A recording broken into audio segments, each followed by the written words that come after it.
Lord our God, oh praise His name forevermore.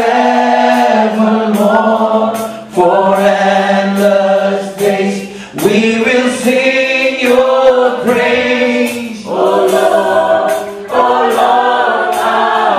Sekali lagi katakan, oh praise oh the Lord our God, forevermore. For endless days we will sing your praise. Mari saudara saja katakan, oh praise the name of the Lord our God, forevermore. For endless days we will sing your praise, oh Lord our God. Mari sekali lagi katakan, oh praise the name of the Lord our God, oh praise His name forevermore. For endless days we will sing your praise, oh Lord our God. One more time, oh praise the name of the Lord our God, oh praise His name, yes Lord, forevermore. For endless days we will sing your praise, oh Lord our God. Sekali lagi katakan, oh praise the name of the Lord. Di dalam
Tidak ada kuasa yang dapat mengatasi kuasa-Mu Tuhan di tengah kami.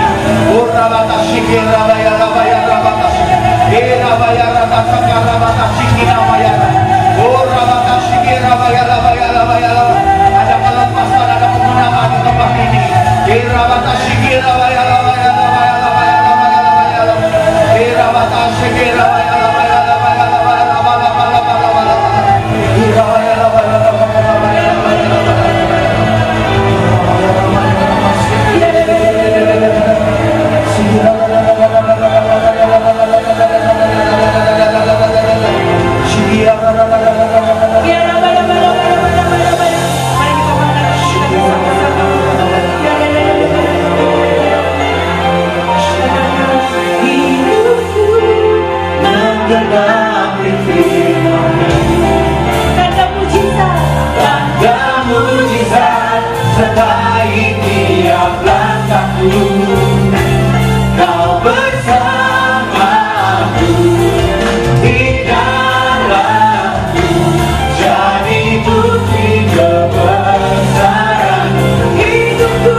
Hidupku menggenapi firman.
kami Tuhan, dan Engkau memberikan jauh melampaui segala yang ada dalam pikiran kami. Kami bersyukur Tuhan, kami bersyukur Tuhan, curahkan, penuhkan anak-anak di tempat ini untuk dapat menangkap akan isi hati-Mu. Berikan kepada kami roh hikmat, pengertian, pewahyuan, semua yang terbaik yang datang dari surga, sehingga kami boleh bukan saja mendengarkan akan kebenaran firman-Mu, tetapi kami sungguh percaya kebenaran yang kami ketahui itu benar-benar akan memerdekakan hidup setiap kami. Kami pulang bukan lagi menjadi tawanan akan situasi hidup kami, tapi kami pulang membawa kemerdekaan sejati di dalam Tuhan, dan kami meraih setiap janji Tuhan itu terjadi di dalam hidup kami, dan tidak pernah ada seorang pun yang dapat membatalkannya. Di dalam nama Tuhan Yesus, mari semua yang sepakat dan siap mendengarkan kebenaran bersama-sama saya katakan amin. Selamat malam saudara-saudara. Anda yang datang malam hari ini sungguh sangat diberkati. Amin. Kita sudah memasuki bulan Desember. Subtema bulan Desember adalah berbuah di dalam kekekalan. Katakan bersama-sama, berbuah di dalam kekekalan. Dalam bahasa Inggrisnya fruitful in eternity. Dan untuk menyingkat langsung, saya akan mengajak saudara untuk membuka ayatnya di dalam 2 Korintus pasal yang ke-10 ayat yang ke-3 sampai dengan ke-5. 2 Korintus pasal yang ke-10 ayat yang ke-3 sampai dengan ke-5. Kita baca bersama-sama ya, dengan suara pelan tapi sehati. 1, 2, 3. Memang kami masih hidup di dunia, tetapi kami tidak berjuang secara duniawi. Karena senjata kami dalam perjuangan bukanlah senjata duniawi, melainkan senjata yang diperlengkapi dengan kuasa Allah, yang sanggup untuk meruntuhkan benteng-benteng. Kami mematahkan setiap siasat orang dan merubuhkan setiap kubu yang dibangun oleh keakuan manusia untuk menentang pengenalan akan Allah. Kami menawan segala pikiran dan menaklukkannya kepada Kristus. Supaya lebih jelas, kita akan buka di dalam NLT, Living Translation ya. Kita baca bersama-sama, bisa ya bahasa Inggris ya. 1, 2, 3. We are human, but we don't wage war as humans do. We use God's mighty weapons, not worldly weapons, to knock down the strongholds of human reasoning and to destroy false arguments. We destroy every proud obstacle that keeps people from knowing God. We capture their rebellious thoughts and teach them to obey Christ. Tetap ditahan di sini.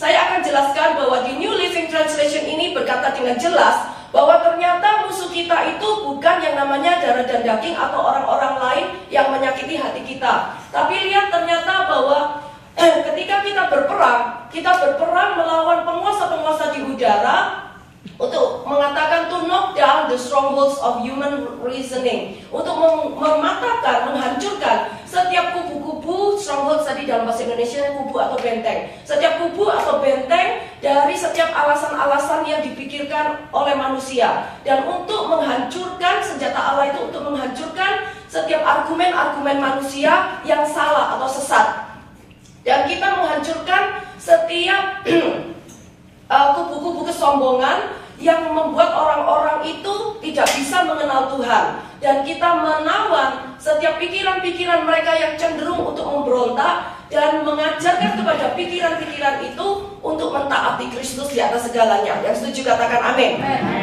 Judul khotbah saya ambil dari 2 Korintus 10 ayat 3 sampai 5 itu, yaitu meruntuhkan benteng-benteng. Katakan, mari kita meruntuhkan benteng-benteng. Mari kita meruntuhkan benteng. Segel kanan kirimu, kamu dan aku harus meruntuhkan benteng musuh. Ya, kalau kita mau hidup berkemenangan dan berbuah lebat dalam Kristus, baik di dunia ini maupun di dalam kekekalan, kita mesti belajar meruntuhkan setiap benteng-benteng atau strongholds yang dibangun oleh musuh. Yang setuju katakan amin. Dengan cepat saya akan membahas apa saja jenis benteng-benteng yang dibangun oleh musuh itu yang seringkali ditanamkan di dalam pikiran setiap manusia. Maaf ya, suara saya habis soft terus. Jenis-jenis benteng musuh atau strongholds yang pertama adalah melemparkan kesalahan pada orang lain. Tunjuk kanan kiri, kamu jangan melemparkan kesalahan pada aku. Ya, sebenarnya lempar-lemparan kesalahan ini dan lempar-lemparan tanggung jawab ini, bukankah ini adalah bentuk stronghold yang paling lama yang dimulai dari Taman Eden? Betul atau betul? Ketika Hawa makan buah pengetahuan yang baik dan jahat itu, maka Adam menyalahkan Hawa. Perempuan yang kau tempatkan di sisiku itu, dialah yang memberikan dari buah itu untuk aku makan. Dan ketika Tuhan tanya kepada yang dituduh, tersangka kedua ya kan Hawa pun menyalahkan ular. Ular itu yang memperdayakan aku, maka aku makan buah itu. Dan seringkali pertengkaran di dalam sebuah keluarga itu selalu dimulai karena selalu ada orang yang tidak bertanggung jawab dan selalu melemparkan kesalahan itu kepada orang lain. Yang setuju katakan amin. Ya kan, contohnya dalam suami istri, misalnya ada suami yang sangat nakal ya kan, kemudian dia pulang rumah, tapi supaya istrinya tidak curiga, karena biasa wanita tuh punya indera keenam yang sensitif ya tahu ya. Maka suami yang sudah serong ini pulang rumah, apa yang dilakukan? Bukan baik-baik sama istrinya, sayang, masa apa kamu kelihatan cantik, tapi dia dulu yang marahin istrinya ya. Tujuannya supaya apa? Menutupi dosanya supaya istrinya tidak marahin dia. Ya itu biasanya ya kan. Atau kalau istri itu yang suka belanja ya kan di luar, terus gesek ternyata terlalu boros ya kan. Waduh, ini sudah spend $1.000 ini ya kan. Nanti kalau ketahuan tagihan datang, suamiku tahu dimarahin. Maka ketika istri itu pulang rumah, belanjaan diumpetin ya dalam tas koran, langsung masuk basement ya kan, masuk dalam kloset ya kan, langsung dia marah-marah sama suaminya supaya suaminya tidak ketahuan, tidak mengetahui kesalahannya. Jadi karena itu di dalam camp pria sejati dan wanita bijak selalu mengajarkan kita untuk berhenti melemparkan kesalahan pada orang lain. Katakan, saya harus berhenti melemparkan kesalahan pada orang lain. Ada masing-masing. Apa yang diajarkan oleh camp pria sejati dan wanita bijak itu, mereka mengajarkan bahwa untuk setiap kesalahan baik dalam tindakan kita, dalam perkataan kita, itu kita harus belajar bertanggung jawab dan berkata tanggung jawab berhenti sampai di sini. Ayo katakan, tanggung jawab harus berhenti sampai di sini. Ya, yang setuju katakan amin. Ya, bicara soal tanggung jawab berhenti sampai di sini. Siapa yang banyak diberkati? Bicara soal jangan melemparkan kesalahan pada orang lain. Siapa yang di sini sangat diberkati oleh kedatangan hambanya Pak Yohanes Sunardi? Amin. Ya. Demikian juga dengan kalau kita misalnya terkena serangan sakit ya kan, jangan pernah terus kita menyalahkan, wah saya sakit ini gara-gara tidak dipelihara sama istri saya dengan baik, atau anak-anak sakit gara-gara orang tua saya tidak kasih makan saya yang baik, selalu dikasih makan junk food. Tapi sekali lagi katakan bahwa tanggung jawab berhenti di sini. Jadi masalahnya kita sakit atau tidak sakit, itu adalah tanggung jawabnya siapa? Jangan tanggung jawab kita sendiri, bukan tanggung jawabnya Pak Lukas ya kan.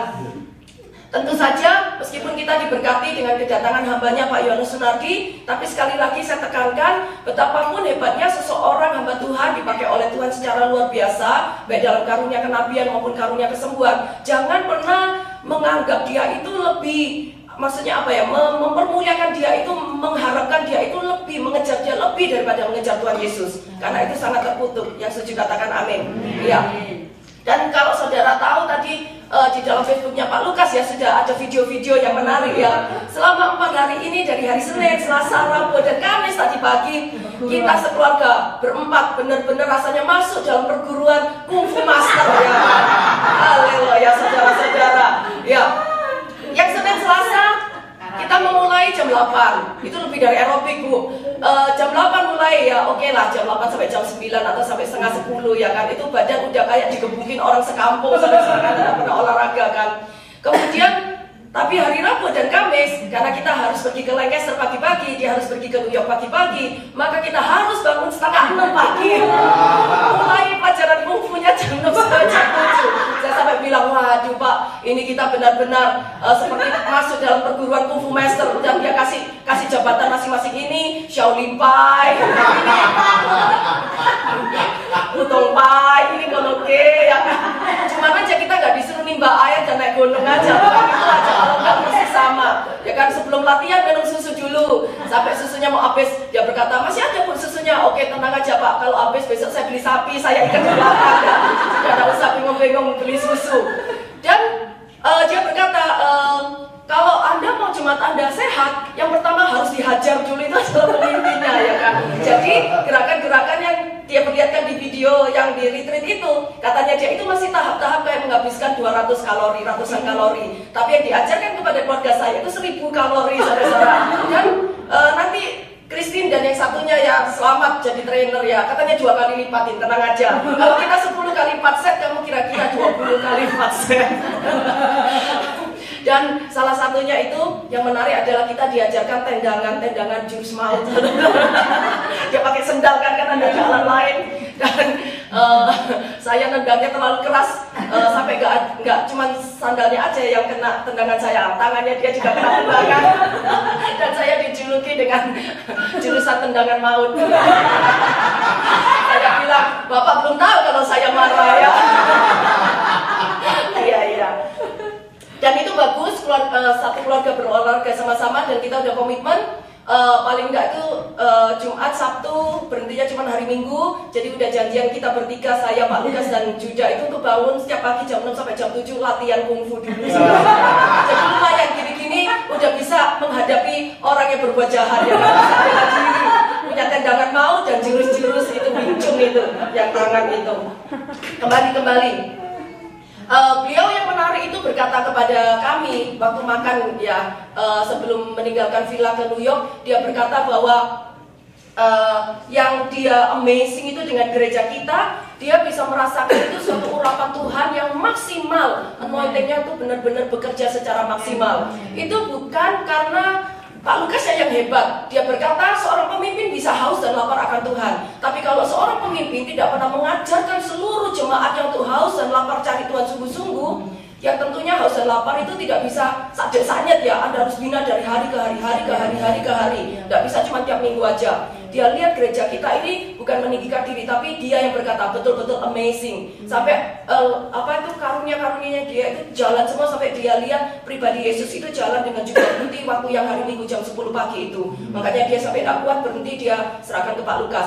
Satu hal yang dia katakan bahwa biasanya dia khotbah di gereja Indonesia yang jemaatnya ribuan, kalau dia tantangan kesembuhan ilahi mau didoakan loh, yang maju itu tidak lebih dari 50 orang, saudara-saudara. Tapi dia kaget waktu kami soal malam itu. Dia tanya, Bu, biasa kalau kami soal malam itu berapa orang yang datang? Saya bilang ya sekitar segini. Dan berapa orang yang maju untuk didoakan? Dia pikir cuma 10. Semua Pak, semua. Oke 60 ya kan, dia sanggup. Begitu hari Minggu, aku kasih bilang, siapa yang mau terima urapan dan kesembuhan ilahi? Seluruhnya. Dia berkata haleluya. Makanya dia udah tahu yang hari Selasa kemarin dia betul-betul kecapean sekali. Dia udah didoakan masing-masing di tempat tidur, dia udah give up. Ya, dan dia berkata bahwa kita semua harus terus belajar untuk mengembangkan dan mempertahankan rasa lapar dan haus kepada Tuhan itu setiap hari. Katakan setiap hari. Jadi ketika kita sudah melatih rasa lapar dan haus kita itu tiap hari di rumah, ketika saudara datang ke gereja dan saudara punya rasa haus dan lapar itu untuk bertemu dengan pribadi Tuhan, contohnya saudara nyanyi dengan semangat, saudara dengarkan firman dengan semangat, maka kalau setiap kehausan dari setiap pribadi demi pribadi ini dikumpulkan semua, itu akan meletupkan sebuah kekuatan ilahi yang dahsyat yang akan turun menjamah kita. Yang setuju berikan tepuk tangan yang meriah bagi Tuhan. Ya, karena itu saya sambung ya. Kalau saudara melihat ini dalam konteks jangan melemparkan kesalahan pada orang lain. Kalau saudara melihat ada anggota keluarga Anda, mungkin anak-anak atau istri atau suami, kenapa sih kok mereka itu nggak cinta Tuhan? Jangan menyalahkan lebih dulu orang lain ataupun menyalahkan gerejanya. Tapi coba cek, karena berulang-ulang ketika makan itu Pak Yohanes menyampaikan jangan pernah menghalangi ataupun melarang anggota keluarga kita untuk kalau mereka itu mau maju lebih lagi, kalau mereka mau lebih dekat lagi pada Tuhan, baik mau kepingin beribadah lebih banyak lagi atau melayani, jangan pernah melarang atau menghambat. Terutama kepada anggota keluarga yang masih muda dan kecil, anak-anak. Karena sebenarnya anak-anak itu yang paling gampang diajari itu kalau digabungkan dengan khotbahnya Pak Yakob Esra ya, umur 5 sampai umur 12 itu pikirannya sangat cepat menangkap sesuatu. Dengan kehadiran Tuhan dia akan merespon dengan cepat. Jadi kita jangan pernah melakukan sesuatu yang salah dengan melarang anak itu untuk beribadah. Kenapa? Karena kita sedang menginvestasikan suatu benih kekekalan di dalam hidup anak-anak itu yang akan tertanam secara permanen. Nanti kalau mereka sudah besar, Pak Yohanes saja mengakui anaknya yang tunggal, anak cowoknya itu waktu kecil gampang banget diajarin baca firman, berdoa, pelayanan, nyanyi. Tapi begitu tambah gede, sudah SMA, begitu banyak pelajaran, aktivitas dan sebagainya, udah mulai rada kendor baca firmannya. Kemudian tinggal orang tuanya mengingatkan lagi, ayo. Nah kalau kita sebagai orang tua dari kecil tidak membiasakan itu, tapi melarang. Kan banyak orang tua kalau misalnya musim ujian ya kan, udah dikurangi pelayanannya, dikurangi gerejanya, belajar supaya nggak capek ya kan. Tapi Pak Yohanes berkali-kali bilang, kamu salah kalau mencegah anak-anakmu tidak boleh ke gereja itu karena ulangan. Karena sebenarnya ke gereja itu bukan suatu kegiatan yang sia-sia. Yang setuju katakan amin. Karena kita ke gereja itu menyembah pencipta otak. Yang setuju katakan amin. Dengan menyembah pencipta otak, maka kalau pencipta otak itu senang dengan anak Anda, sekalipun dia pulang kecapean, sekalipun dia kurang waktu untuk belajar, tapi kalau sudah turun yang namanya God's favor, itu tidak bisa dikalahkan dengan orang yang jenius. Yang setuju berikan tepuk tangan yang meriah bagi Tuhan. Sekali lagi, saya memberikan contoh Juda. Juda itu sebenarnya bukan anak yang jenius. Dia adalah anak yang rata-rata. Bahkan seringkali karena dia lebih suka melayani, dia seringkali kecapean pulangnya sampai jam 12, sampai setengah 1. Karena nganterin teman-temannya juga. Otomatis kurang waktu untuk mengerjakan PR, kurang waktu untuk belajar ya kan. Secara orang tua saya khawatir juga ya waktu SMA ya, saya deg-degan. Tapi suami saya selalu berkata, jangan halangi anakmu kalau melayani Tuhan. Oke. Cuman saya concern sebagai orang tua. Ini tes, dia belum belajar. Ya kan, dia sampai belajarnya di subway, belajarnya itu sebelum tes ya kan. Tapi saya melihat ketika favor of God itu turun dalam hidupnya, maka apa yang mustahil itu tidak mustahil di dalam hidupnya. Yang saya berikan tepuk tangan yang meriah bagi Tuhan. Amin. Karena sekali lagi kalau kita melarang anak-anak itu dekat dengan Tuhan semasa kecil mereka, kalau sampai anak-anak Anda itu lebih tertarik kepada dunia dan mulai pelan-pelan api cintanya pada Tuhan itu sudah padam. Ada beberapa anak-anak itu yang sudah lama gak ke gereja, terus kembali lagi ketika diajak ibadah mereka gak mau masuk. Katanya, oh I'm not into God anymore. Aku sudah gak tertarik dengan ibadah, dengan gereja, dengan Tuhan. Kalau anak-anak kita sampai seperti itu, kita sebagai orang tuanya bagaimana perasaannya? Kita pasti akan menangis dengan sedih, kita akan menyesal dan memerlukan doa syafaat yang panjang dan lama untuk membuat anak-anak itu kembali cinta kepada Tuhan. Jadi lebih baik benih ibadah itu dididik, benih cinta Tuhan, benih cinta akan firman-Nya itu dipupuk dari sejak kecil. Yang setuju katakan amin. Benteng musuh yang pertama, jangan pernah melemparkan kesalahan pada orang lain. Benteng musuh yang kedua adalah penyangkalan atas kenyataan. Katakan penyangkalan atas kenyataan. Ayatnya ya, saya tunjukkan Yohanes pasal 8 ayat 31 sampai dengan 33. Maka katanya kepada orang-orang Yahudi yang percaya kepadanya, jikalau kamu tetap dalam firman-Ku, kamu benar-benar adalah murid-Ku, dan kamu akan mengetahui kebenaran, dan kebenaran itu akan memerdekakan kamu. Jawab mereka orang-orang Yahudi itu, kami adalah keturunan Abraham, dan tidak pernah menjadi hamba siapapun. Bagaimana engkau dapat berkata kamu akan merdeka? Apa artinya ini? Kalau saudara teliti, pada waktu percakapan ini terjadi, keadaan dan situasi orang-orang Yahudi yang bertanya jawab dengan Yesus, pada waktu itu mereka sedang dijajah oleh bangsa Romawi, betul? Pada waktu itu mereka sedang menjadi hamba dari orang Romawi. Namun mereka menyangkal atas kenyataan hidup itu dengan jawaban, kami adalah keturunan Abraham. Mereka sombong sekali mengatakan, kami ini keturunan Abraham dan kami tidak pernah jadi hamba siapapun. Padahal mereka adalah hamba orang jajahan dari bangsa Romawi. Betul ya? Jadi ngerti ya? Jadi tindakan penyangkalan atas kenyataan ini jika diulang-ulang terus-menerus akan membangun sebuah tembok yang dari musuh yang akan terbangun di dalam hati dan pikiran kita. Dan inilah yang disebut dengan stronghold tadi itu, atau benteng atau kubu musuh. Jadi kalaupun kenyataan yang Anda hadapi adalah sesuatu yang memahitkan, Anda misalnya lahir dari single parent, Anda lahir dari broken home, Anda lahir dengan kelainan, kecacatan, jangan pernah lari dari kenyataan. Lebih baik kita jujur menerima kenyataan diri sendiri, tapi ada nextnya. Datang kepada Tuhan Yesus, bertobat, mengaku dosa, dan minta Tuhan untuk membuat mujizat pertolongan. Yang setuju katakan amin.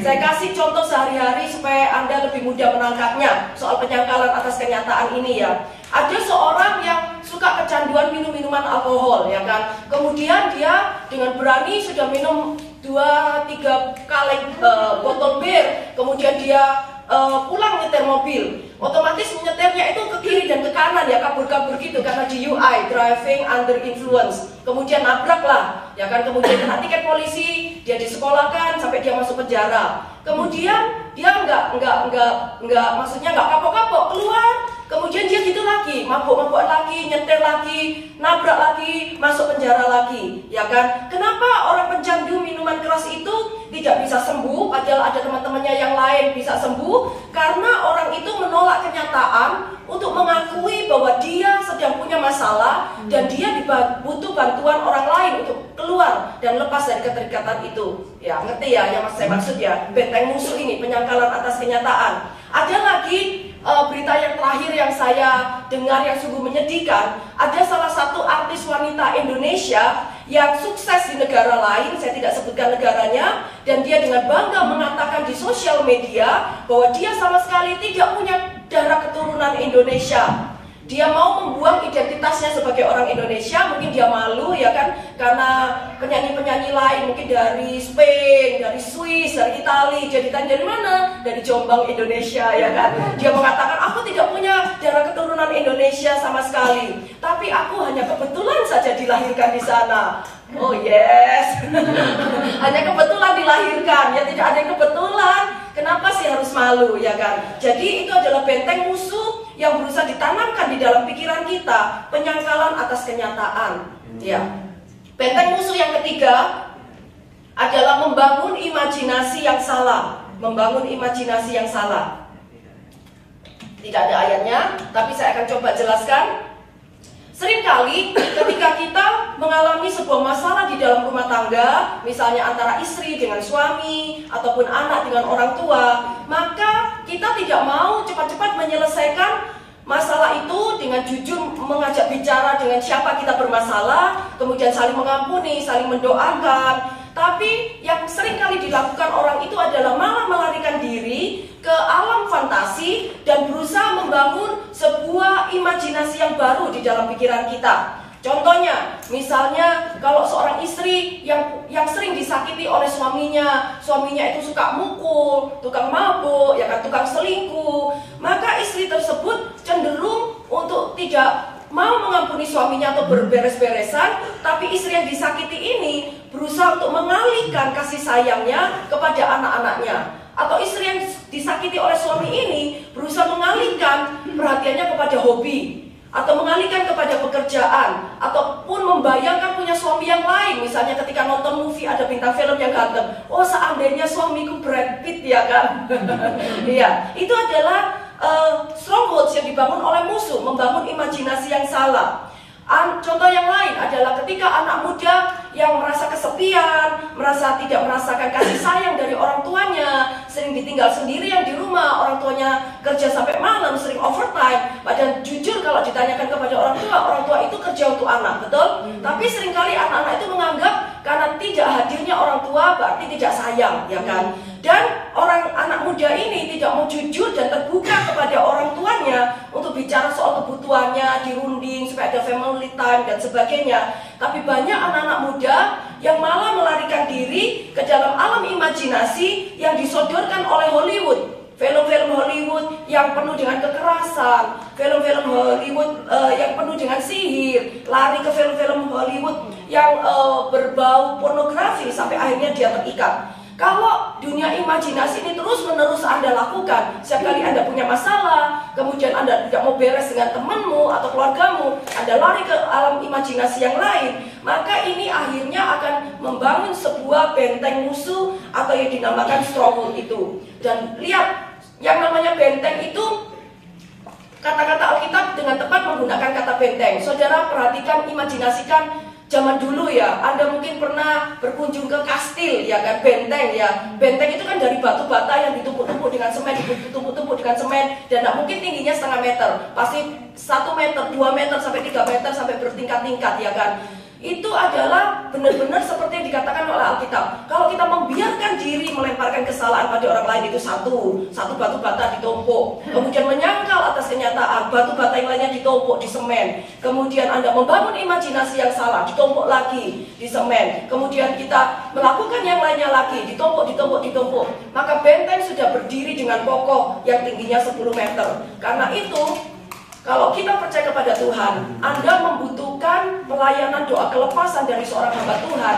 Kalau ternyata Anda sudah terkurung di dalam benteng yang dibangun oleh musuh, dan itu hanya bisa dijebol dengan kuasa darah Yesus. Yang setuju katakan amin. Dan melalui pendengaran firman Tuhan yang berulang.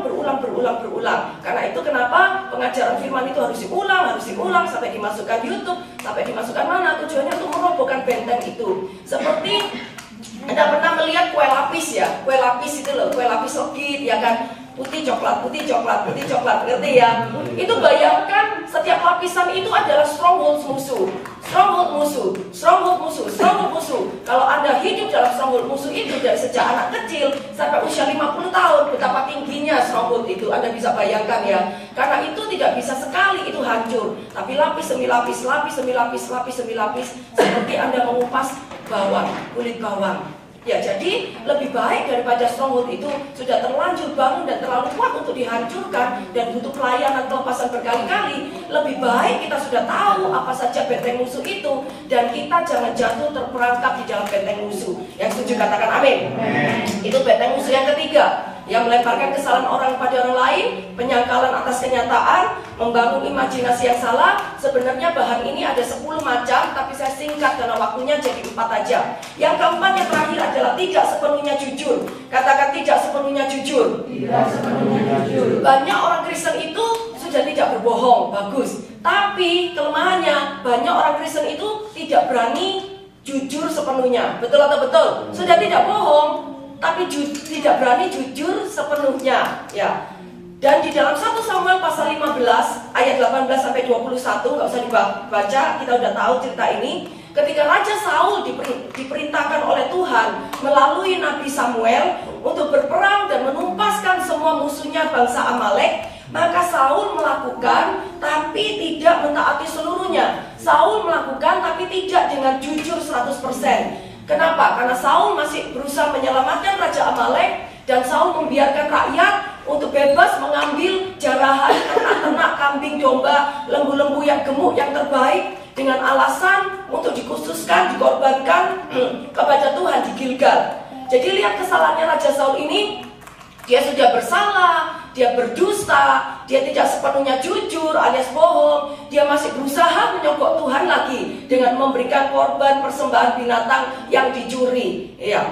Dan ketika kita tergoda untuk melakukan sesuatu yang buruk, yang kita tahu bahwa ini bertentangan dengan firman Tuhan, maka apa yang mesti dilakukan? Jangan pernah lagi nimbang-nimbang ataupun ditunda-tunda membuat keputusannya, tapi segera taati saja kebenaran firman Tuhan. Yang setuju katakan amin. Karena kalau ada sebuah pikiran godaan itu sudah masuk dalam pikiran kita dan kita masih berusaha menimbang-nimbang lagi dengan alasan-alasan tertentu, maka ketika kita sedang menimbang-nimbang pikiran itu, maka setan akan segera menyodorkan 1001 macam alasan dalam pikiran kita untuk akhirnya kita merasa benar dengan tindakan kita itu. Yang setuju katakan amin. Misalnya Anda disakiti oleh orang lain ya kan, orang lain itu udah pokoknya bonceng di tempat kerjaan itu toh, suka menekan, suka memfitnah, suka gara-garai ya kan. Pilihannya dua, mengampuni atau tetap musuhan ya kan. Kalau sesuai firman Tuhan yang mana?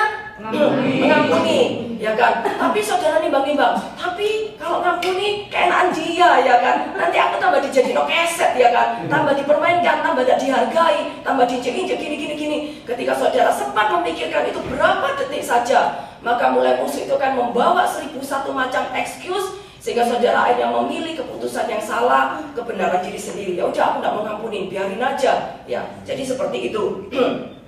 Contoh yang lain adalah ketika Abraham mulai merasa takut kepada raja dari negeri Gerar yang bernama Abimelek, maka rasa takut itu mulai mendominasi akal pikiran sehatnya. Dia mulai membayangkan, gimana ya, dia rajanya tidak kenal dengan aku. Ya kalau bangsa Israel sudah kenal saya, kalau aku pergi ke Raja Gerar, terus tiba-tiba dia tidak kenal Tuhan, terus terus kemudian aku dibunuh, kemudian istriku diambil sebagai istrinya. Dia mulai menimbang-nimbang, kemudian mulai akal pikiran yang sehat itu mulai kalah. Dan akhirnya timbullah ide yang cemerlang dalam tanda kutip. Dan akhirnya ide itu adalah dengan menyuruh istrinya Sarah untuk berdusta dan mengaku sebagai adik perempuannya, bukan sebagai istrinya. Akhirnya Tuhan marah. Untung yang dikutuk itu bukan Abram dan Sarah, tapi yang dikutuk itu adalah Raja Gerar, ya kan, dan seluruh rakyatnya. Tapi saya percaya Abraham juga menanggung kesalahan itu, karena dialah yang menyebabkan semua wanita yang di dalam kerajaan itu sampai tidak bisa punya anak, ya. Jadi jangan sampai saudara ini jadi batu sandungan orang lain hanya gara-gara saudara tidak sepenuhnya hidup jujur. Ya, yang setuju katakan amin. Bagian yang kedua sekarang. Bagaimana sekarang setelah kita tahu jenis-jenis benteng-benteng yang dibangun oleh musuh dalam hidup kita? Bagian yang kedua, bagaimana sekarang cara meruntuhkan benteng-benteng musuh itu? Siapa yang mau tahu? Amin. Bagaimana kita bisa meruntuhkan dan berkemenangan atas benteng-benteng yang dibangun oleh musuh? Yang pertama, ada 3 langkah. Yang pertama, kenali setiap benteng musuh dalam hidupmu. Katakan bersama saya, kenali setiap benteng musuh dalam hidup saya. Kenali setiap benteng musuh dalam hidup saya. Ceritanya gini, kalau ada musuh yang datang dalam hidupmu dan saudara tidak tahu kalau itu musuh, malah saudara anggap itu kawan, itu kan parah, ya kan. Misalnya kalau saudara menganggap judi itu gak apa-apa, membantu pemerintah, ya kan. Minum-minum alkohol itu gak apa-apa, kok dugem-dugem dikit itu gak apa-apa, kok setelah rohani, ya kan. Ataupun apalagi ke kasino itu gak apa-apa, ya kan. Udah gak usah terlalu munah-munah, ya kan. Kalau saudara tidak menganggap itu musuh, tapi kok menyambut musuh sebagai seorang kawan, itu yang parah. Jadi yang pertama, untuk cara meruntuhkan benteng musuh dan menang, kita harus mengenali setiap musuh-musuh di dalam hidup kita, benteng musuh. Wahyu 3 ayat 15. Saya mau membahas dari sisi yang lain ayat ini. Wahyu 3 ayat 15 dikatakan, aku tahu segala pekerjaanmu, engkau tidak dingin dan tidak panas. Alangkah baiknya jika engkau dingin atau panas. Ini kan perkataan Tuhan Yesus kepada jemaat, ya kan, di gereja, ya kan. Tapi saya mau membalikkan ayat ini dipandang dari sisi yang lain. Kalau hanya Tuhan Yesus yang tahu kondisi rohanimu, tapi engkau tidak tahu akan kondisi rohanimu, kira-kira runyam enggak? Jadi minta kepada Tuhan mulai malam hari ini, bukan saja Tuhan Yesus yang tahu akan kondisi rohanimu saat ini, tapi minta juga kepada yang empunya hidupmu itu untuk memberitahu engkau dan saya bagaimana kondisi kita saat ini. Apakah ada ikatan yang mesti dilepaskan? Apakah ada kebiasaan-kebiasaan yang buruk yang masih tetap kita lakukan? Karena ketika saya menerjemahkan, membantu pastor itu untuk menerjemahkan, ada begitu banyak nubuatan yang sama tuh yang saya tarik garis besarnya itu adalah kamu harus lebih respect kepada leadermu dan kepada orang tuamu. Kamu harus jaga kekudusan. Tuhan tahu apa yang kamu lihat pada waktu malam hari. Nah lo, ya kan, Tuhan tahu. Kalau saudara tetap menganggap itu baik, it's fine. Saudara menerima musuh dan sebagai kawan, dan itu akan membuat saudara terperangkap dalam benteng musuh. Jadi yang mesti kita tahu, kita minta kepada Tuhan, apa sih Tuhan yang masih ada dalam hidupku, yang aku merasa semuanya fine, semuanya everything okay, ya kan, yang perlu diruntuhkan, kebiasaan buruk yang mesti ditinggalkan. Dan saya dengar juga beberapa anak-anak muda itu diberitahu, Tuhan tidak senang dengan hobimu, ya kan. Saya bilang, hobi apakah itu selain main game yang terlalu lama, ya kan. Salah satu hobi terus terang, ya kan, kita terikat dengan game. Kita lebih suka main game 2 jam, 4 jam, 5 jam kalian dengan teman-teman daripada baca firman dan berdoa. Betul atau betul? Ya kan. Sekarang jangan menuding, oh itu anaknya ini, ya kan. Jangan lempar kesalahan pada orang lain. Cek dan recheck dari hidup kita dan keluarga kita sendiri, ya kan. Saya selalu katakan, kalau dengan anak-anak orang lain saya tidak bisa bicara keras, ya kan, karena itu bukan anak saya, ya kan, itu tanggung jawab orang tuanya. Kalau saya keras nanti orang tuanya marah, nggak terima. Tapi kalau dengan anak-anak saya langsung katakan kamu nggak boleh kayak gitu, itu tidak menyenangkan hati Tuhan, ya kan. Yang berikutnya adalah cara meruntuhkan benteng-benteng musuh. Selain kita harus mengenali apa setiap benteng musuh yang ditaruh dalam hidup kita, yang kedua adalah masukkan kebenaran firman setiap hari. Katakan, saya harus memasukkan kebenaran firman setiap hari. Masukkan kebenaran firman. Kembali Yohanes 8:31-32 itu ya. Baca sama-sama ya. 1, 2, 3. Maka katanya kepada orang-orang Yahudi yang percaya kepadanya, jikalau kamu tetap dalam firman-Ku, kamu benar-benar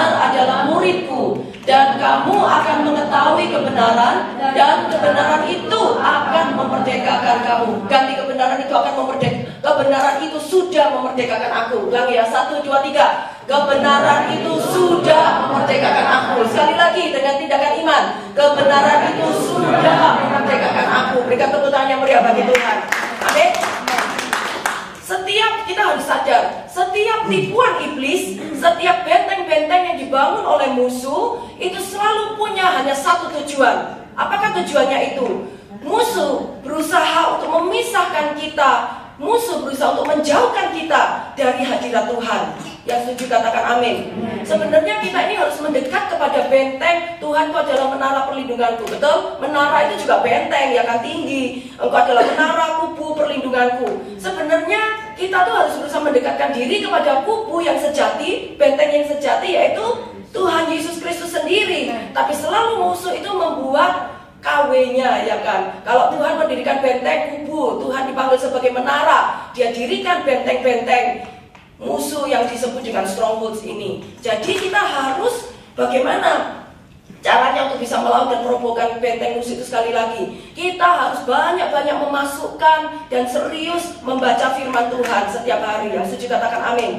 Kita tidak bisa merobohkan benteng hanya dengan mengandalkan khotbah di hari Minggu seminggu sekali. Kita tidak bisa mengandalkan hanya dari renungan harian saja. Itu sangat-sangat dangkal. Karena saya lihat ayatnya cuma 1 ayat, 2 ayat. Itu tidak ngefek dengan benteng musuh, nggak akan roboh. Tapi kita perlu banyak-banyak baca 1 pasal. Kalau berhasil 2 pasal, 3 pasal, ya kan. Sebanyak-banyak-banyaknya. Karena saya percaya ketika benteng musuh mau dibangun, tapi kita memasukkan benteng yang sejati Tuhan Yesus, yaitu pikiran Kristus, maka itu paling tidak membantu benteng musuh itu tidak bisa terbangun. Yang setuju katakan amin.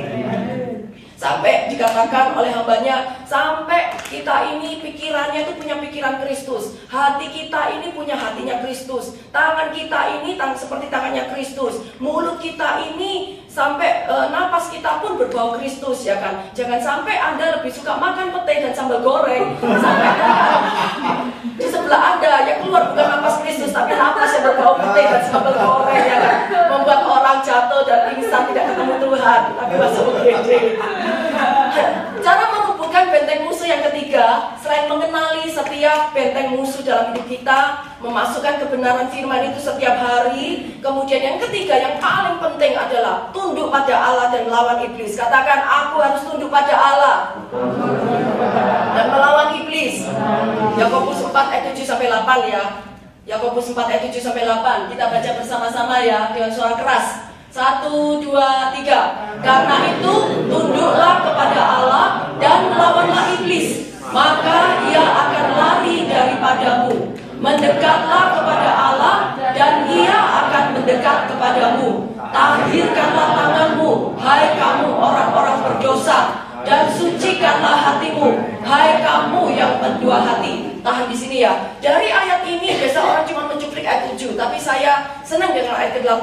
Bagaimana cara kita tunduk kepada Allah dan berhasil membuat iblis itu lari dari hidup kita? Kata tunduk pada Allah artinya menomorsatukan Tuhan lebih daripada segala-galanya dalam hidup kita. Kalau engkau masih lebih sayang anakmu daripada Tuhan, engkau artinya belum tunduk kepada Tuhan. Dan kalau kau usir setan, benteng itu belum roboh. Dan syaratnya, apa yang bisa membuat kita itu bisa berhasil membuat iblis itu lari? Yang pertama, kita harus mendekat kepada Tuhan. Katakan mendekat kepada Tuhan. Seringkali Tuhan itu sudah dekat di samping kita, Roh Kudus sudah ditaruh dalam hati kita. Tapi seringkali yang diperbuat anak Tuhan, kita tidak mau mendekat kepada Tuhan. Maksudnya apa?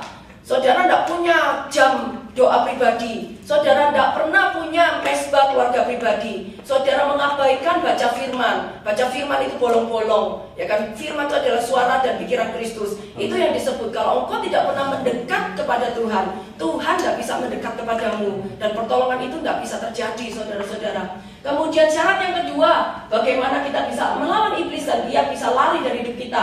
Kita harus mentahirkan tangan kita. Katakan, aku harus mentahirkan tanganku. Tahir tangan ini termasuk jangan menjamah barang-barang yang tidak disukai Tuhan, baik kartu domino, alkohol, drugs, karena ini adalah bait suci Tuhan. Amin. Jadi kalau kita menjamah barang yang mendukakan hati Roh Kudus, kita tidak punya kekuatan untuk merobohkan benteng musuh, termasuk menjamah jeroan. Amin. Itu kan termasuk, maka kan pakai tangan, masa langsung dilelap. Jangan menjamah barang-barang yang Tuhan tidak suka. Yang setuju katakan amin. Ya, saya mau katakan banyak anak-anak muda ini sudah nggak mau merokok pakai tembakau karena bajunya bau, ya kan. Nanti orang-orang dekatnya kena asma, ya kan. Mereka ganti dengan memakai vape, ya kan, rokok sigaret yang elektrik. Tapi saya baru-baru baca cerita ini, ada seorang anak muda, orang bule umur 16 tahun sudah memakai vape selama 2 tahun. Kemudian akhirnya dia itu paru-parunya dicek, dia kolaps kan. Dokternya bilang, oh my god, aku tidak pernah lihat monster seperti ini yang mengerikan, katanya. Di foto ronsen ada fotonya, kalau Anda mau cari di Google, 16 tahun vape gitu ya.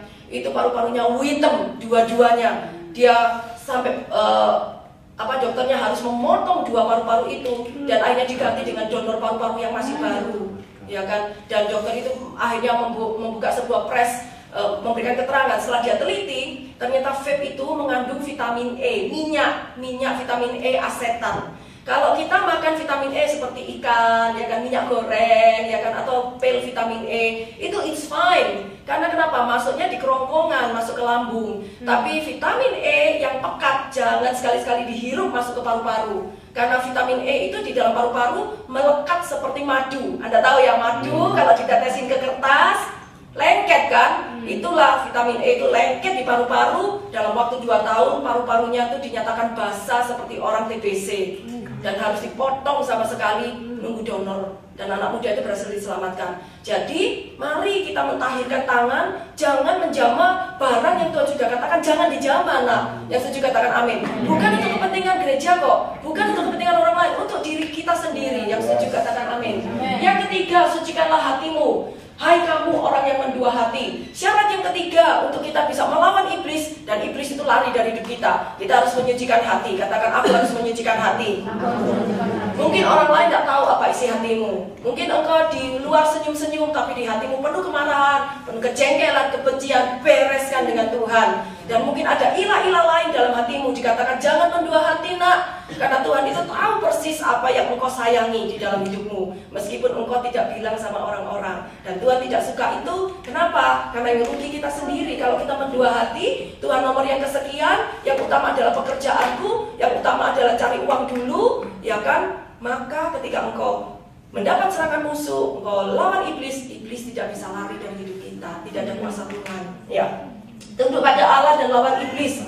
Tidak ada cara yang lain lebih ampuh selain dengan tunduk, taat, merendahkan diri di bawah tangan Tuhan. Saya mau ceritakan ini yang terakhir. Seperti yang saya katakan, salah satu cara untuk tunduk pada Tuhan adalah memprioritaskan Tuhan lebih dahulu sebagai nomor 1 dalam hidupmu. Mari katakan bersama-sama, saya harus menomorsatukan Tuhan. Ya. Menomorsatukan Tuhan itu apa maksudnya? Saya mau coba jelaskan ya, cerita ya. Siapa yang percaya di sini bahwa Tuhan kita itu tidak pelit? Siapa yang percaya di sini bahwa pasti Tuhan itu pasti akan memberkati kita secara berkelimpahan? Amin. Baik diberikan berkat kesehatan, berkat keluarga yang harmonis, berkat bisa beribadah leluasa. Loh, ini berkat enggak sih? Ibadah dengan leluasa. Jangan saudara menganggap karena semuanya easy, semuanya gampang, take it for granted, anggap remeh ya kan. Sampai, alah gak usah gereja, minggu depan juga ada, tahun depan juga ada ya kan. Pak Yones bilang, iya gerejanya ada, tapi kamunya masih hidup enggak ya kan. Kalau malam-malam udah dicabut gimana? Ada orang yang mati duduk, mati tidur ya kan, mati keselak, banyak mobil ya kan, banyak cara ya kan. Di Cina, suami saya udah mengunjungi Cina 2 kali. Dikatakan bahwa kalau di Cina itu mau ibadah di gereja, itu yang boleh ibadah hanya orang-orang imigran, hanya orang-orang Indonesia dari negara lain. Orang Cina asli tidak boleh diinjili dan masuk gereja. Bahkan orang-orang imigran yang mau ibadah di Cina itu harus ada polisi yang jaga di depan gereja, di-scan dulu wajahnya, di-scan fingerprint, dan semuanya dicatat polisi. Dan kalau sampai ketahuan nginjili orang Cina asli, masuk penjara saudara-saudara. Makanya gereja di Cina itu sangat-sangat kecil ya kan, yang resmi. Dan kasihan itu pendetanya, pendetanya ini sampai punya side job jadi pemandu pariwisata. Karena jemaatnya sedikit dan kemudian banyak yang cuma student.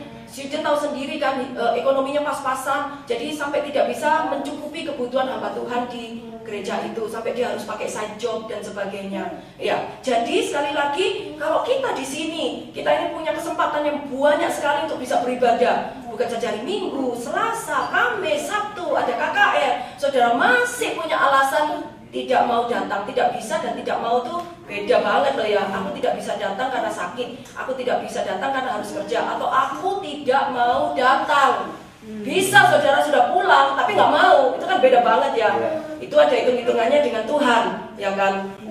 Apalagi berkat bisa dapat surat resmi, dapat jodoh, dapat anak, dapat pekerjaan, bisnis yang baik. Tapi herannya orang itu, anak-anak Tuhan, kalau dalam masa kesesakan cari Tuhan sungguh-sungguh. Betul atau betul? Kalau saudara sudah waktunya mau dideportasi nih, bulan depan nih, saudara di rumah atau di gereja? Terus terang, saudara sakit divonis tadi 4 kanker terakhir, mau di rumah enak-enakan lihat YouTube atau mau ke gereja?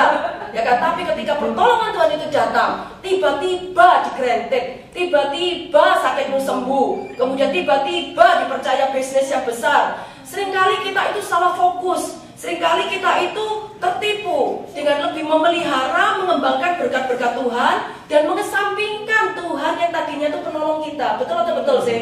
Yang nolong kita dapat surat, yang nolong kita dapat jodoh, nolong kita nyembuhin penyakit. Kita sudah salah fokus.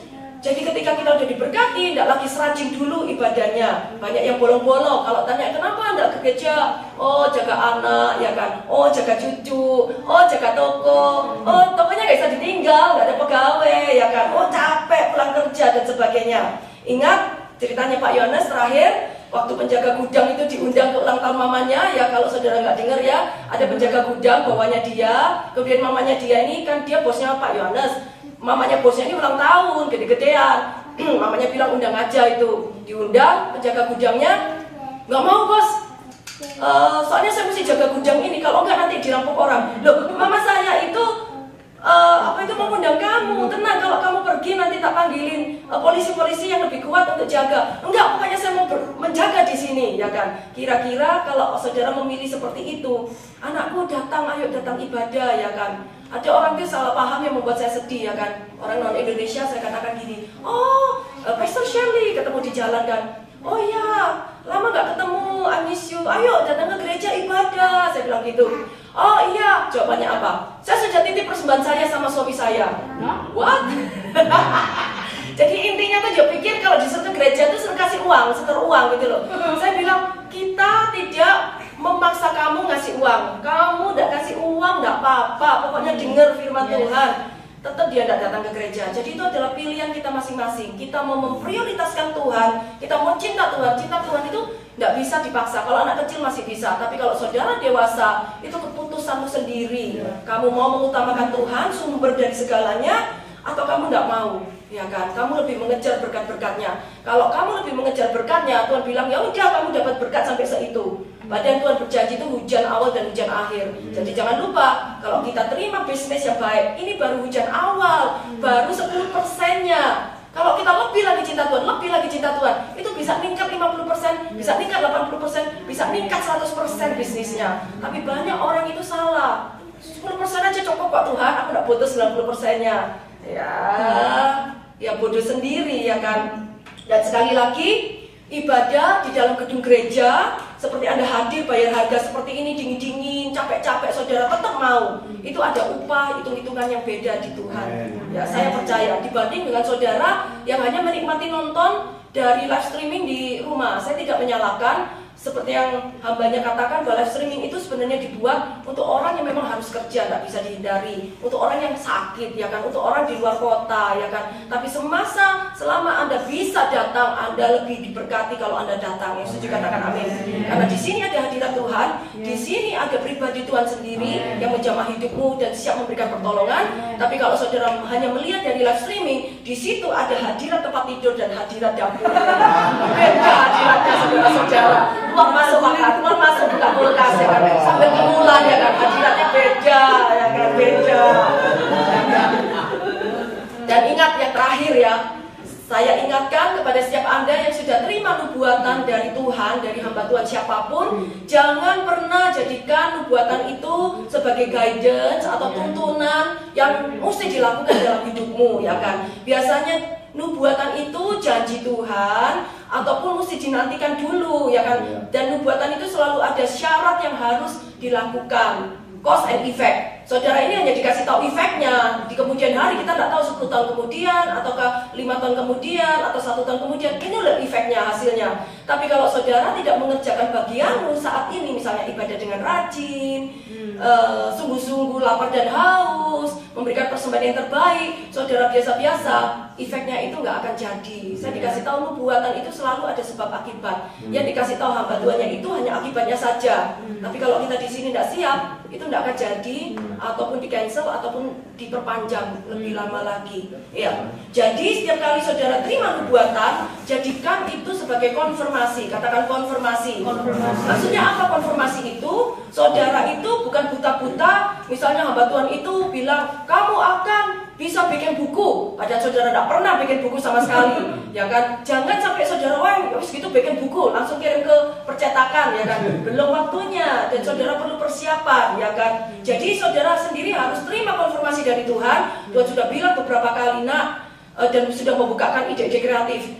Tiba-tiba malam Anda bisa bikin nyatet-nyatet apa, itu sudah indikasi mendekati ke sana, bikin buku, ya kan? Jadi jadikan nubuatan itu sebagai konfirmasi yang Anda terima pribadi dari Tuhan. Yang setuju katakan amin. Karena ada anak muda itu, beberapa anak muda itu yang bingung karena dinubuatkan, dia dengar bahwa dia akan pindah ke negara lain. Saya dengar banyak anak muda dinubuatkan itu kan, pindah ke Eropa lah, pindah ke Australia lah, pindah ke Jepang lah, Singapura lah, pindah karir juga jadi pemberita misionaris, ya kan? Padahal dia punya cita-cita yang lain. Kemudian dia bingung, bagaimana dengan karir saya, Bu? Bagaimana, Bu? Saya bilang, tenang, nubuatan itu untuk future. Nubuatan itu untuk masa depan yang kita tidak tahu kapan.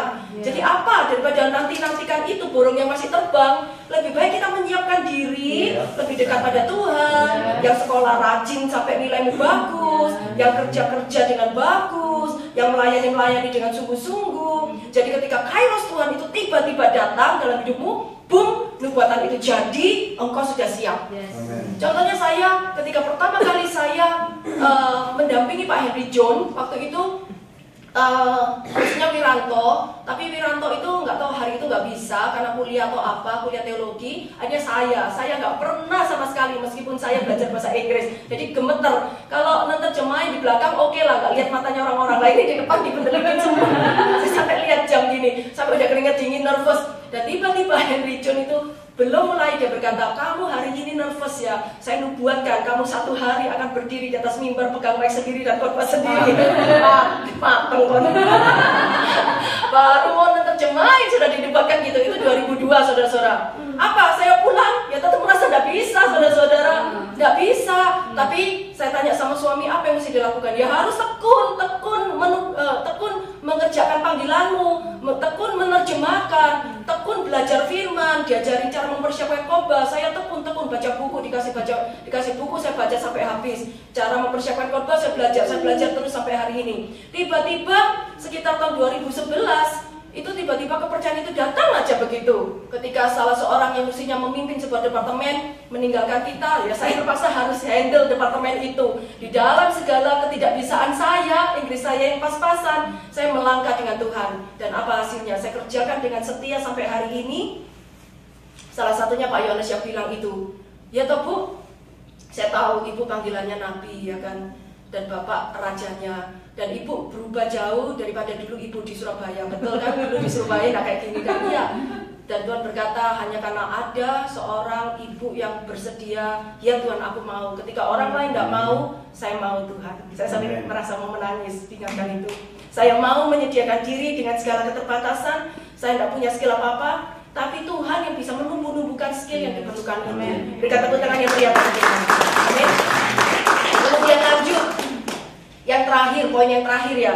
Dan ingat, jangan pernah menghakimi seseorang dengan perkataan nubuat yang Anda dengar tentang orang itu. Saya ulangi, jangan pernah menghakimi seseorang dengan kondisinya sekarang ini dengan perkataan nubuatan yang Anda dengar tentang orang itu. Perkataan nubuatan kan selalu positif ya. Mungkin kondisi Anda lagi jelek ya kan, mungkin Anda masih sering marah-marah, tapi nubuatannya berkata Anda sabar di hadapan Tuhan. Mungkin Anda tidak setia, tapi Tuhan berkata Anda seorang yang setia. Anda penakut kan, tapi nubuatannya datang Anda seorang pahlawan yang gagah perkasa. Ya kan? Beda dengan kenyataannya kan, karena itu untuk future dan kita sedang menuju step ke sana. Jadi jangan pernah menghakimi seseorang dengan perkataan nubuatan yang Anda dengar tentang orang itu. Seperti misalnya, karena nanti takutnya Anda berhadapan, ujungnya Anda berhadapan dengan Tuhan sendiri yang memberikan nubuatan itu, saudara-saudara. Jangan pernah menghakimi orang. Misalnya seorang suami dinubuatkan, engkau akan menjadi seorang ayah yang baik, ayah yang setia, cinta keluarga, melayani Tuhan, dipakai Tuhan luar biasa. Padahal aslinya masih nakal, masih ngamuan, ya kan, masih suka pukul istri, ya kan. Kemudian istri di rumah mencibir, empret kan. Empret model kayak gitu, mau dibilang cinta keluarga, apalagi melayani Tuhan. Jangan pernah menghakimi orang dengan perkataan nubuatan. Amin. Jangan pakai nubuatan itu untuk menyerang orang, karena ujung-ujungnya jangan sampai, saya tidak mau Anda akhirnya berhadapan dengan Tuhan yang sumber dari nubuatan itu. Yang setuju katakan amin. Sekalipun kita lihat orang itu masih dalam kekurangan, tetap kita perkatakan, kamu ayah yang baik, kamu suami yang baik. Terus perkatakan, kita akan menikmati setiap perkataan yang keluar dari bibir kita. Yang setuju berikan tepuk tangan yang meriah bagi Tuhan. Amin. Mari berdiri bersama-sama kita nyanyikan There is Power in the Name of Jesus. Sekali lagi kita sudah belajar ada 4 benteng yang dibangun musuh dalam hidup kita. Jangan saudara suka melemparkan kesalahan pada orang lain. Jangan suka engkau menyangkal atas kenyataan hidupmu. Jangan engkau membangun dalam dunia imajinasi yang salah, engkau lari dari persoalan. Jangan belajar tidak jujur sepenuhnya. Caranya bagaimana untuk meruntuhkan benteng musuh itu? Kenali setiap benteng musuh di dalam hidupmu. Kedua, masukkan kebenaran firman itu setiap hari. Ketika tunduk pada Tuhan, prioritaskan Tuhan sebagai yang nomor 1 dan lawan iblis, maka dia pasti lari dari hidup kita. Mari kita angkat kedua tangan kita sembah Tuhan sungguh-sungguh. Malam hari ini kita tidak berhadapan dengan manusia, kita berhadapan dengan pribadi Tuhan sendiri. In the name of Jesus, there is power. In the name of Jesus, mari sembah Tuhan, sembah. There is power in the name of Jesus. Break every chain, break every chain, break every chain. Kalau kalian tahu ada benteng musuh dalam hidupmu, sembah Tuhan, minta supaya benteng itu dihancurkan dengan kuasa nama Yesus, kuasa nama Yesus.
meteraikan setiap kebenaran firman-Mu. Hamba percaya Tuhan, Roh Kudus, Guru Agung itu akan terus mengajar setiap pribadi demi pribadi untuk membantu kami mengenali setiap benteng-benteng musuh yang ada dalam hidup kami, setiap kebiasaan buruk, setiap ikatan-ikatan yang mendukakan hati Roh Kudus. Ajarkan kami untuk menyingkapkan semuanya Tuhan, dan kami belajar Tuhan, bukan untuk meremehkan, mengacukan, ataupun tidak menganggap itu ada, tapi kami benar-benar sadar, kami mau mendekat kepada Tuhan, dan kami mau tunduk kepada Tuhan. Kami mau membersihkan tangan dan hati kami. Kami tidak lagi mau kedua hati, sehingga ketika kami mengusir kuasa kegelapan, maka benar-benar mereka lari ketakutan, karena ada kuasa Roh Kudus yang dahsyat yang menyertai hidup setiap anak-anakmu. Terima kasih Tuhan, terima kasih. Hamba tahu bahwa pekerjaan Roh Kudus belum selesai malam hari ini. Engkau yang terus membersihkan dengan sungai kehidupan yang mengalir terus, agar waktu malam Engkau sanggup berbicara lebih dahsyat lagi. Kami minta perlindungan Tuhan pada waktu malam Tuhan, meskipun ada panah api yang lalu lalang, tapi itu tidak akan masuk ke dalam kemah orang-orang benar. Kami akan mengalami janji Tuhan dalam Mazmur 91. Sekalipun 1000 orang rebah karena penyakit di sisi kiri kita, sekalipun 10.000 orang rebah karena serangan virus di sisi kanan kita, tapi sekali-kali itu tidak akan pernah melupakan kami yang memanggil nama Tuhan Yesus yang ajaib, yang menjadi tembok perlindungan, tembok berapi mengelilingi setiap anak-anakmu. Terima kasih Tuhan. Katakan, aku sudah terima keseruan ilahi. Katakan sekali lagi, aku sudah terima keseruan ilahi. Terima kasih Tuhan. Ajarkan kepada kami untuk terus memelihara dan menjaga, memenuhi setiap syarat dari nubuatan yang sudah kami terima. Kami tidak mau ongkak-ongkak kaki, kami tidak mau santai-santai, tapi kami mau mengerjakan bagian kami meskipun itu kecil kelihatannya. Kami mau mengerjakan dengan setia, dan ketika perkara besar itu datang, kami sudah siap Tuhan. Ketika nubuatan yang hebat itu terjadi, kami sudah siap, kami sudah siap. Tuhan, hamba berdoa setiap nubuatan ini tidak ada yang gagal, tidak ada yang mencuri Tuhan, tapi persiapkan setiap kami untuk meraih, untuk menerima setiap nubuatan yang ajaib itu datang di dalam hidup kami. Terima kasih Tuhan, terima kasih. Di dalam nama Tuhan Yesus, mari semua yang sepakat sama-sama katakan amin. Amin. Haleluya.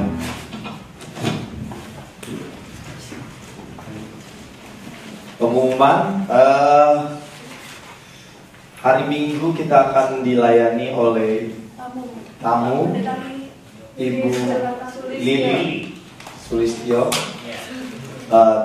jam 8, jam 10, dan jam 6 sore. Dan juga kita ada AGC untuk minggu ini, baru pembukaan. Bisa undang teman-teman Anda, tetangga-tetangga Anda yang berbahasa Inggris, yang ya orang bule atau orang Asia, segala bangsa bisa datang. Oke? Jam 4 sore. Oke, sekian pengumuman. Di lantai 2. Ibadah sore di lantai 1 di sini. Jam 6 sore. Oke. Mari kita siapkan hati kita memberikan yang terbaik. Haleluya.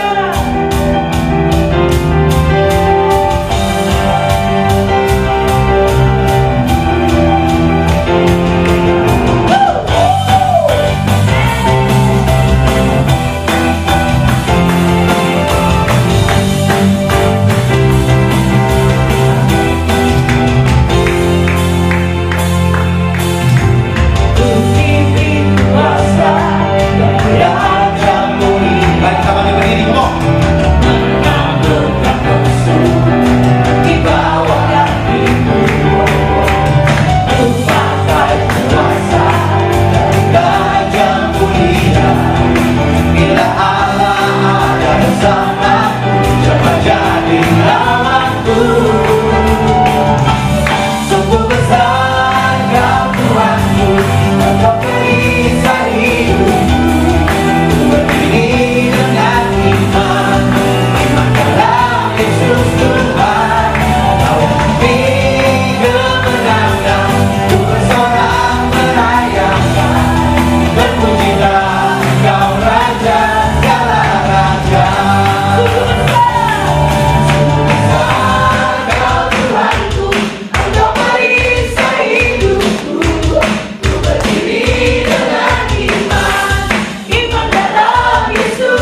membawa sukacita besar di dalam keluarganya, dimanapun dia berada.